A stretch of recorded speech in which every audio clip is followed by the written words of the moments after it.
about celebrating America and our independence and all of that, I thought about the term good citizens.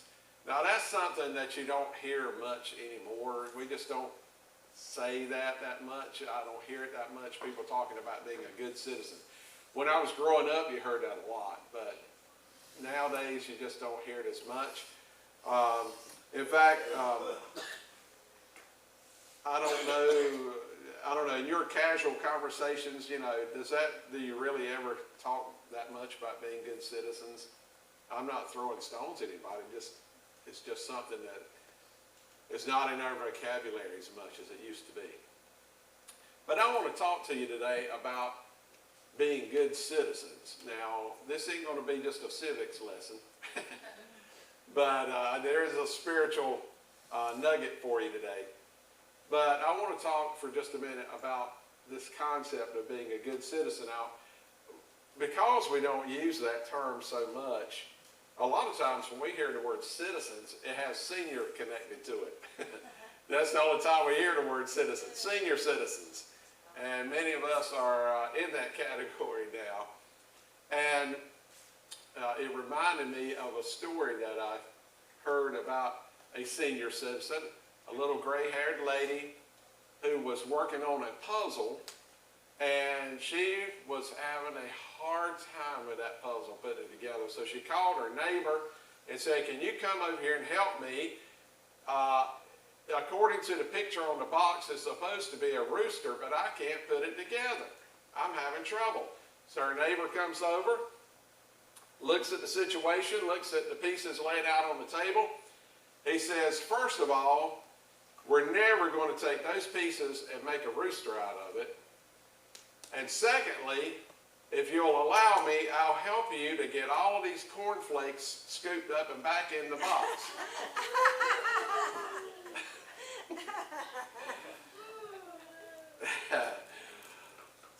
But anyway, we're not going to talk about senior citizens today. We're going to talk about being good citizens. And I want to ask you the question, what does it mean to be a good citizen? Now, we're going to play a little game with this, and I'm not going to test you on your results, so don't worry about that.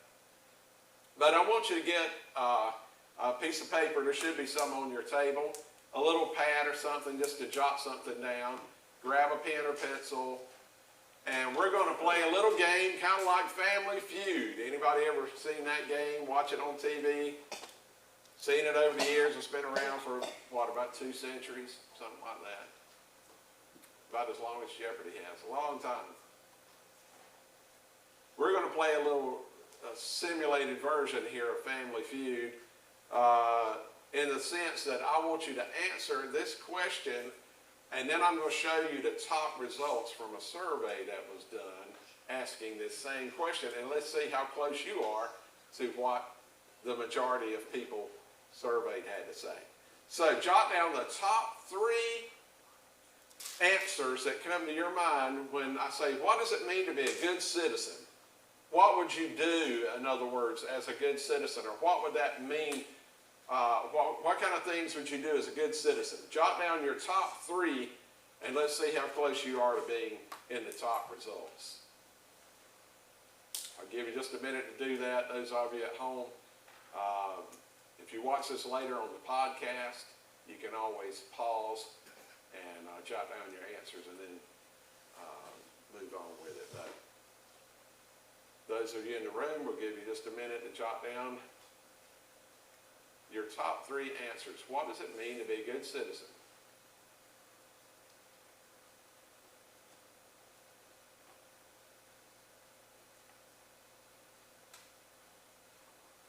I think you'll find the results of the survey interesting. I certainly did. Okay, everybody got it? Got your answers either written down, or you're so good that you've got them right up here and you don't need to write them down. I could have asked for the top 10 and you could have cataloged them right here, good. All right, what does it mean to be a good citizen? Compare your answers and see how you compare to, I don't know how many people were surveyed, but it was a large number. survey done, I don't know, just a few years ago. And of course, when you say what does it mean to be a good citizen, it depends on who you ask. There are a lot of different answers and different ideas that people have about what that means.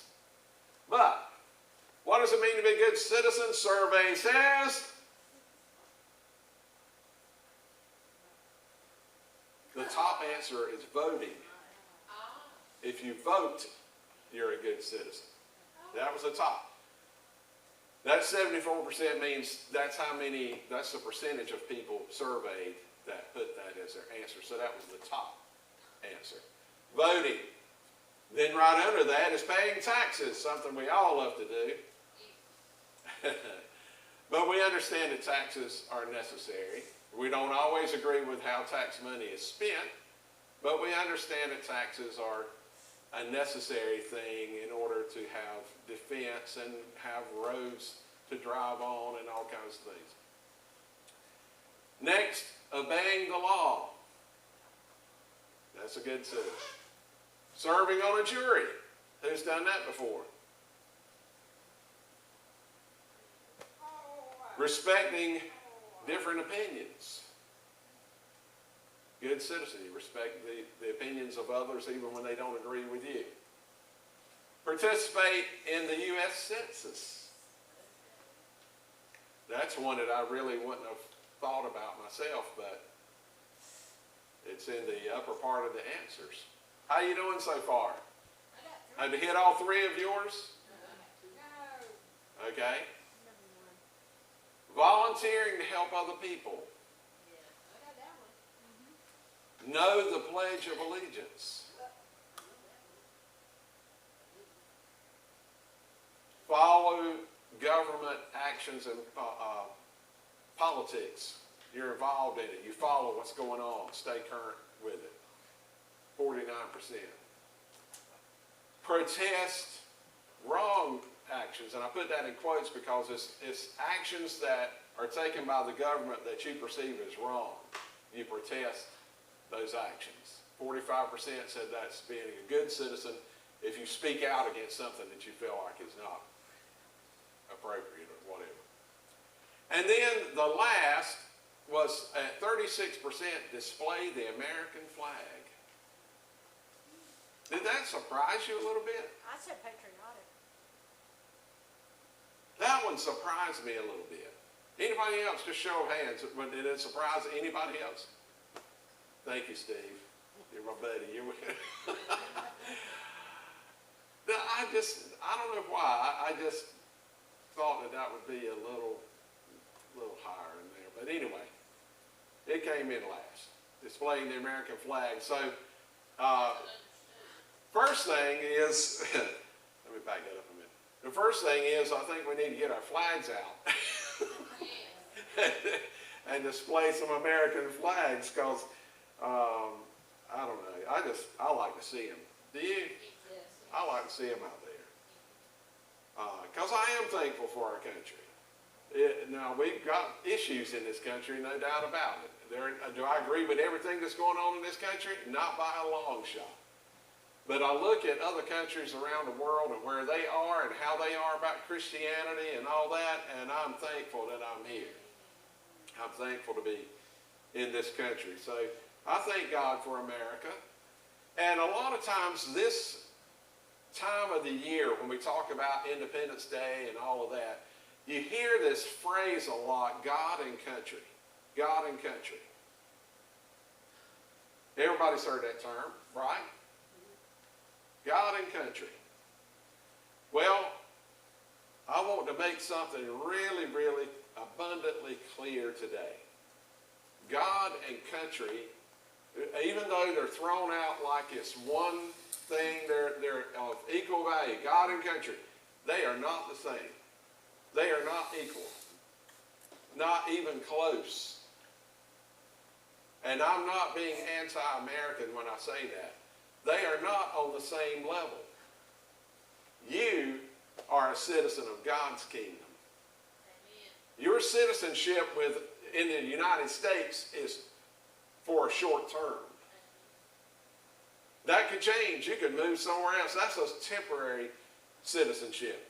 But you are a citizen of God's kingdom. Philippians 3:20 says, but we are citizens of heaven, where the Lord Jesus Christ lives. And you know what? Wherever Jesus is, it's heaven. Wherever he is, that's heaven. And we're part of that kingdom. You're a citizen of God's kingdom. That's first and foremost, and the most important citizenship that you have is the fact that you're a citizen of God's kingdom. And don't ever put that on equal par with you being a citizen of the United States. They are not even close. This one is it's like a speck. This one is for all eternity. This one has to do with people and human leaders. This one has to do with the King of Kings and Lord of Lords and the God of the universe. They're not even close. You can't even compare them. So I'm not saying never use that phrase, God and country, but I'm saying don't let it confuse in your mind that somehow they're on equal terms. They are not, ladies and gentlemen. God's kingdom is far and above any kingdom on this earth and always will be. Amen. Boy, I wish somebody helped me preach in there. Let me put it another way. My connection with, if I have brothers and sisters in Christ that are in Baghdad today, I'm just picking a place at random. If they're my brothers and sisters in Christ, they've accepted Jesus as their Savior, and they're in Baghdad, I have a stronger connection with them than I do with my neighbor across the street that's unsaved. Does that make sense to you? That's a greater kingdom than this geographical kingdom that we're in. I am a citizen of a lasting, loving kingdom. And for that I say, praise God. Amen. I'm glad, I'm thankful today that I'm part of that kingdom. I'm a citizen of heaven. I'm a citizen of that kingdom where Jesus Christ lives. And that does some things for me, and it does some things for you. So, we'll talk about that in just a minute. But right now, I want to ask you again, what does it mean to be a good citizen? And I'm not talking about in the United States. I'm talking about us being a citizen of God's kingdom. What does it mean to be a good citizen? Now, I want your feedback on this one. You don't have to write it down. I just want you to tell me right now, what does it mean? What do you think it means to be a good citizen of God's kingdom? Spread the gospel. Spread the gospel? Follow the commandments. What? Follow Follow the commandments. the commandments. Love. All right. Good answers all. Decided to help others. Helping other people. Okay. All right. All good answers. I think yes? Have a relationship with Jesus.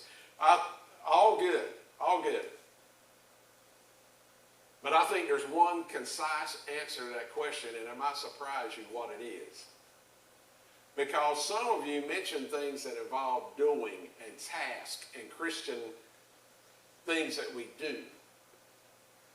And I believe the answer to that question, what does it mean to be a good citizen of God's kingdom, it might surprise some of you. I believe the answer is found in the scripture. Matthew 22 is found in some other places in the scripture as well. Jesus answered, love the Lord your God with all your heart, soul, and mind. This is the first and most important commandment. And it goes on in verse 39 to say the second most important commandment is love others as much as you love yourself. Now, catch this. All the law of Moses and the books of the prophets, all the commandments, everything is all wrapped up in these two commandments. So we could shortcut that and say love God and love people. All of the other stuff is wrapped up into these. Jesus capsuled it for us and said, here's how you can be a good citizen of the kingdom of God. Love God with all your heart, soul, mind, and strength, and love people. Love them like you love yourself. And every time I hear that scripture, it reminds me of this question: how can we possibly be good citizens of his kingdom? How can we possibly be good citizens if that's the requirement? If it were left up to us alone, we couldn't. We'd never be able to. I mean, can you truthfully say that in your own strength today, you love God with all your heart, soul, mind, and strength, everything you have, and you love other people just like you love yourself? That's a tall order. I mean, if we're really honest with each other, that's a tall order. It's so tall that I would question if people come and say, well, I do that. I love God with all my heart, soul, mind, and strength, and I love my neighbors myself. I would tend to question that a little bit, because that's an extremely high bar. Extremely high. If it were left up to us, we couldn't do it. But the good news is that you are more than just citizens of God's kingdom. You are sons and daughters of God. Amen. You continually receive God's love. You didn't just receive it when you accepted Christ. You continually receive his love for you all the time. And because of that relationship, you and him are mixed together, mingled together. He's in you and you're in him. And it's like putting sugar in tea. Do you ever put sugar in your tea? You country folks do. I know you do. And you put it in there. Look at Becky shaking her head no. Don't tell me you put that old saccharine stuff in there. No, plain tea though. Okay. Straight up. Oh boy. You're tougher than I am then. I like to have the sugar in it. As Mama says, there's roping in sugar. We put enough in there you can pour it over your pancakes. But anyway, you put sugar in your tea and you mix it all up. Can you divide it again? No, you can't. And that's the way it is with us and the Holy Spirit. He comes into us and we are intertwined, and he is love, and his love is in you, and his love is for you. And all we have to do is not try real hard to love God and to love people, but to receive his love for us. Receive his love for us. And you've heard me say it 1,000,000 times, and it's time to say it for 1,000,001 first time. Because here's the point. How are you going to love God with all your heart, soul, mind, and strength if you don't receive his love for you? That's what enables us. We love him more because we receive his love for us more. When you're loved, love automatically reciprocates. Does that make sense? We receive his love. That's how we can love him deeper and deeper and deeper and get closer and closer to that high bar that's been set. Loving him with all our heart, soul, mind, and strength. The more I realize he loves me that way, I can love him that way. How are you going to love people so much that you love them like you love yourself? By receiving his love for you. That's the only way. You can't try real hard and do that. It's not just a mental exercise. You receive his love, and his love flows through you to love people in that way. How are you going to be a good citizen of God's kingdom then? How are you going to do it? How are you going to do it? Look on the screen. Receiving his love. That's how you do it. If you do that, all of the do's and the tasks and all of those things that were mentioned, all of that will happen. All of that will fall into place. But if you don't get this, you're going to be left as a miserable Christian who's trying real hard to do all the right things, try, and you're always disappointed because you're always missing the mark just a little bit. But if you flip that around and start receiving his love for you and walking in that and realize how much he loves you with all his heart, soul, mind, and strength. He does. He loves you with a perfect love, an unfailing love, an unending love, an unconditional love. And it's constantly flowing to you all the time. And as you receive that, you can begin, wow, I just bask in that. I can begin to love him with all my heart. I can begin to love him with everything within me because I realize how much he loves me. I can start to love other people like I love myself because he loves me that much. That's how we do it. If we want to be a good citizen of God's kingdom, that's the key, first and most important step right there. Receive his love for you. If we can't do that, we're not going to get very far in any of the Christian to-dos. The Christian, the Christianese things. You know what I'm talking about? All the things that we think of that, Christian people ought to do this or shouldn't do this or whatever. It all starts right there. You've got to get that one down. In fact, that's really why people should choose to accept Christ in the first place and be born again. Because we come to an understanding of how much he loves us. He loved us so much that he sacrificed himself, as it were, sacrificed his son on the cross for us. And as we receive that love, we can love him back. And we can love other people.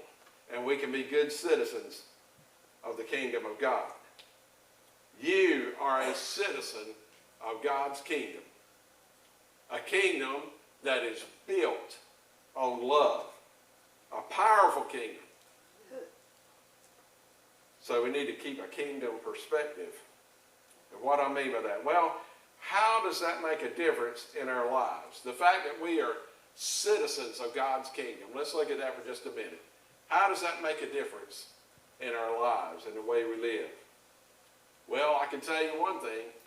Knowing that I'm a citizen of God's kingdom, that my citizenship is heaven where Jesus himself lives. That's my home. That's my permanent address. That's my place. That's where I belong. As I think about that and remember that, it helps me in this life to remember what's important. To remember what's important. In other words, keep my priorities straight. It helps me to remember what's important in this life. It helps me to make good decisions. I know what to choose, what not to choose, because I'm keeping that perspective that I'm a citizen of God's kingdom, far and above being a citizen here. I can make better decisions. I realize that some of these things that maybe I've strained so hard to have and worked so hard to get hold of, things are not that important. Not in the long run. What is important? You start to ask yourself those things when you think about being a citizen of God's kingdom. It helps me to see what's really important. What I do for him. What I do in interjecting my life into the lives of other people. Making a difference in their life. Especially if I have the privilege to sit down with somebody and explain about Jesus and they say yes to him. There's a greater blessing than that. It helps me to remember what's important and make good decisions. It helps us to realize our significance. See, in this world we can feel like we're just nothing. But when we realize that we're a citizen of God's kingdom, it helps us realize that we're important. You matter. You matter. You're important. You're a somebody because you're a citizen of God's kingdom. It helps us to have positive expectations a hope for the future. That's what I'm talking about. Not utterly cast down, not always down and out, but always looking ahead because I'm a citizen of God's kingdom. And he doesn't ignore the members of his family. He's always attentive to what's going on in our lives. He always cares. He's always making provision. He's always loving us through every situation. We can have hope for the future. Positive expectations. We can enjoy life without fear and stress because no matter what's going on that might cause me to feel those things in this life, if I step back and look at the big picture, I realize that I'm a citizen of God's kingdom, and anything that happens to me right here is just temporary. I can deal with that because I know my name's written in the Lamb's Book of Life. I belong to that place. I belong there. That's where my home is, and I can deal with this thing right here, this circumstance in my life, because this isn't my permanent location. I'm a citizen of God's kingdom. It helps us to remember, a kingdom perspective helps us to remember that we are loved. And there are too many people, especially believers, that end up in a setting, a situation where they just don't feel loved, feel alone, or that kind of thing. And I'm telling you, you are never alone. If you're a citizen of God's kingdom, you are never alone. You have constant companionship. In fact, he loves that companionship with you. And he longs for you to reach out to him and talk to him and fellowship and commune with him all the time. Anytime you will. He's ready. Now, if my wife woke me up at 3 o'clock in the morning and said, we need to talk about such and such, I would kind of, what? You want to talk now? But with God, you can talk to him anytime you want to. Can't sleep? Talk to him. Something's on your mind, something's weighing heavy on you, talk to him. Keeping that kingdom perspective helps me to remember that I am loved by him. And that he is my constant companion. I'm never alone. I'm never alone. Can you see this morning how this helps you to deal with the trials of life? Because all of us have them, circumstances that come along, difficult situations, things that hinder us in some way or cause us to have emotions that we don't want to have, that we feel defeated or depressed or stressed or something. There are circumstances that come along like that. And sometimes if we just continue to keep our human perspective on everything, those trials can become larger and larger and larger in our mind to the point that it seems like a mountain that we just can't get over. And we can reach the point that we feel like we're done. We can't deal with anything. We're overloaded. We're stressed out. And people deal with that in different ways. But I'm here to tell you, if you will keep that kingdom perspective and remember that you're a citizen of God's kingdom, keep that in your mind because it's true. If you'll keep that at the forefront of your mind, when those situations come along, you'll be able to keep that in perspective and say, yeah, this is hard, this is difficult, this is a challenge, but this is temporary. I'm just a citizen here for a while. I'm a citizen there forever and ever and ever. That's my home. That's where I belong. So, be thankful today. Be thankful that you're an American. Nothing wrong with that. Be thankful that you're a citizen of the United States of America. I am. I'm thankful for that. But far, far above that, Thank God that you're a citizen of his kingdom. Thank God that you're a citizen of his kingdom. Danny Bordeaux has a mansion like you have never seen, like you have never imagined. Danny Bordeaux has a mansion in heaven that you will just be blown away because you've never seen anything on this earth like it. I don't care if you've been to Asheville, what is it, where the Vanderbilts? Biltmore. If you've been to Biltmore or any other place like that, you've never seen a house like Danny's house. Shannon's got one. And hers is different from his, but hers is just as mind-blowing as his. Sherry's got one. Donna's got one. Myra's got one. Hey, Dad, I got one. You got one too. Yeah, look at me. Yeah, yours is a little smaller. No. I'm kidding. It's mind-blowing. That's the truth. That's our home. That's our permanent residency. We are citizens of that kingdom. And what's really awesome is that I'm not just part of that kingdom one day. I'm part of that kingdom right now. Right now, I'm already part of that kingdom. When I received Jesus as my Savior, I became part of that kingdom. I became a son of the Most High God. I'm already part of that kingdom. You don't think that makes a difference in my life right now? It makes every difference. It makes the whole life different and better. The fact that I'm a citizen of that kingdom. So, thank God that you're a citizen of his kingdom. And let's be good citizens. And how are we going to do that? How are we going to be good citizens of God's kingdom?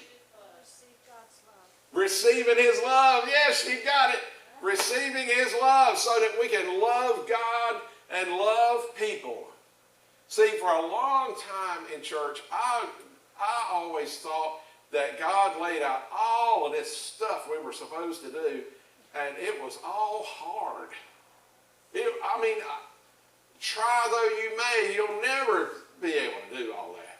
It just seemed like, it's like, now we at home when we're doing chores, around the house, around the property, whatever, we make lists sometimes, to-do lists. Any of y'all do to-do lists? Check them off.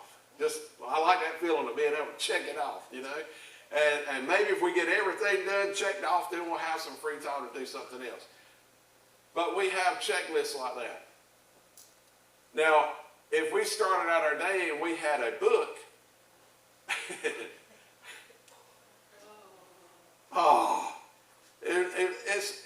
it would be like, why even start? Because I'll never be able to finish this. That's the way it felt to me in my early Christian life.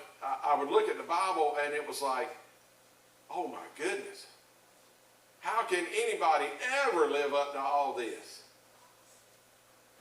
Until I realized that God is too wise. He didn't give all this stuff and say, just do the best you can. But if you don't do good enough, I'm going to whack you. That's not him.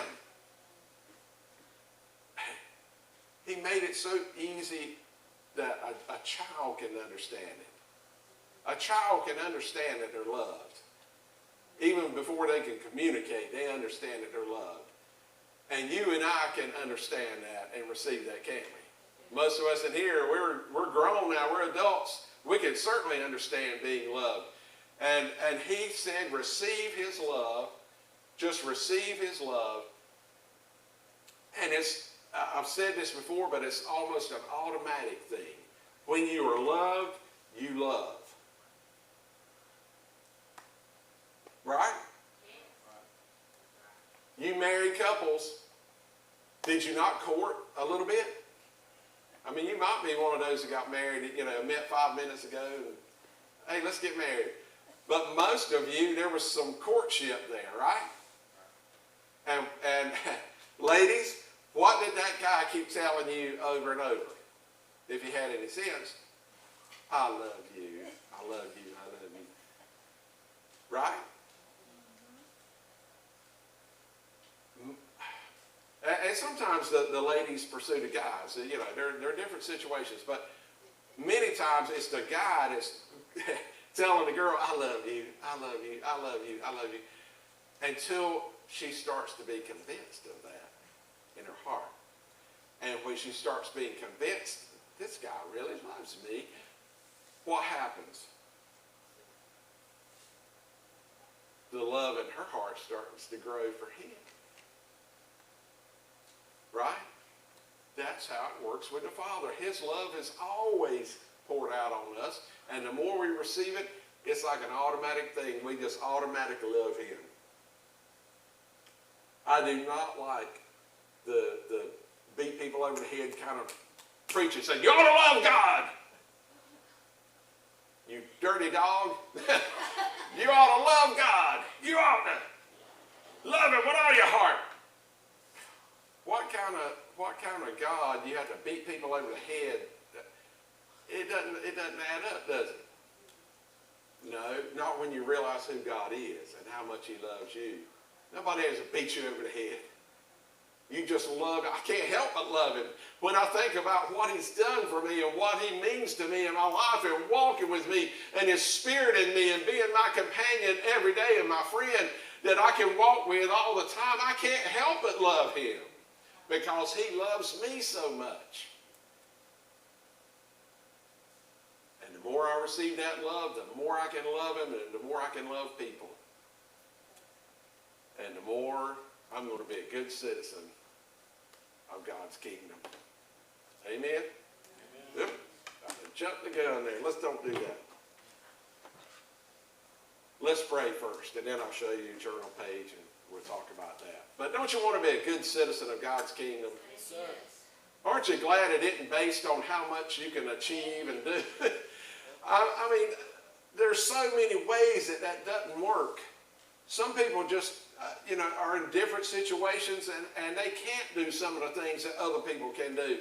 Maybe physically can't do some of the things other people can do. If it were on the scales like that, it would be unfair, wouldn't it? Because some people could do all of this and say, look what I did. I'm a good citizen. You only did two things. You're just... That's not the way God's kingdom works. No, it's fair to everybody. All of us can receive his love. And we need to do that. Then we can love him and we can love people. And we'll be good citizens. I want to be a good citizen of the United States of America. Yes, I do. But more than that, I want to be a good citizen of God's kingdom.